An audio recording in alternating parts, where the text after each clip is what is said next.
Hey, this is Omar, and on here real quick talking about the trade that happened between Pittsburgh and the Bears to send Chase Claypool to the Bears uh in exchange for a 2023 second round pick.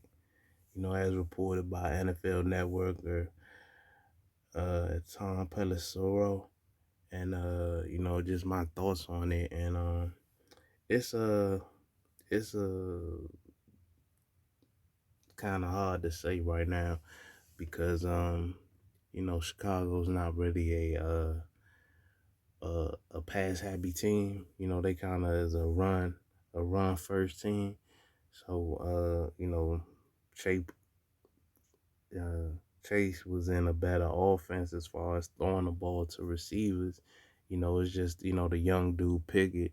He's still learning the game, learning and everybody trying to see whether he can play.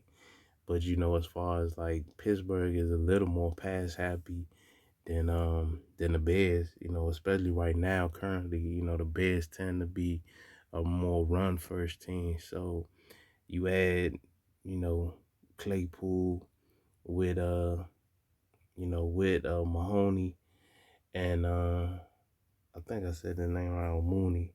You know what I'm saying? But we'll see. I think right now he's slightly better. He's slightly better than Mooney. You know what I'm saying? But it's we don't know because they don't throw the ball enough. But right now, when Fields do target somebody, he definitely tends to talk. He got more chemistry with him than any other receiver that they do got. You know what I'm saying? Everybody else might get 5 targets, 4 targets. You know what I'm saying? But it's very sparingly. He kind of looks for just one guy right now, and and which as a young quarterback, that's what he's supposed to do until he, what I'm saying, like reads the defenses better. But you the Bears did do him a solid by giving them an additional weapon.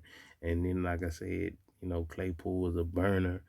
And so, maybe schematically they might come up with new things to do with him. You know what I'm saying? They can have him run the ball, and yeah, they probably gonna introduce him to the running ball because they don't really use the receivers yet that much as far as running the ball. So that might make their running game a little bit more dynamic. You know what I'm saying? So maybe try to use him like in some kind of you know Debo capacity, maybe, but not exactly.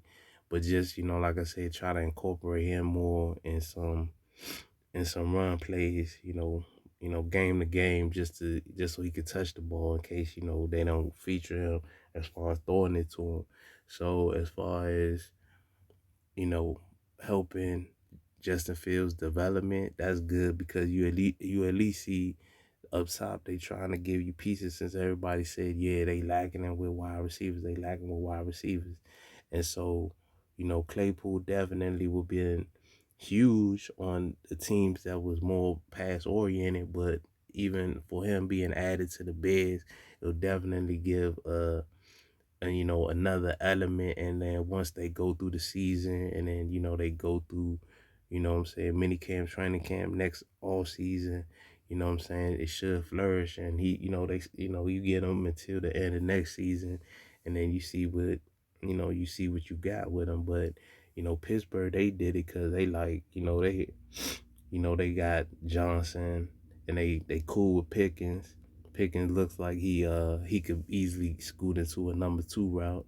You know what I'm saying? And then Pittsburgh always can find a receiver. You know what I'm saying? They one of them organizations that they draft receivers pretty well, even if they're in the later rounds or whatever. They always can find a guy that they could plug and play, and he do what I'm saying, pretty well. And or the dude is hungry enough to where he could work himself up from being the lower pick, and then he turns out to be a star. So Pittsburgh's like, hey, what I'm saying, we cool with what I'm saying, just finding another receiver. You know what I'm saying, they've been pretty good at that.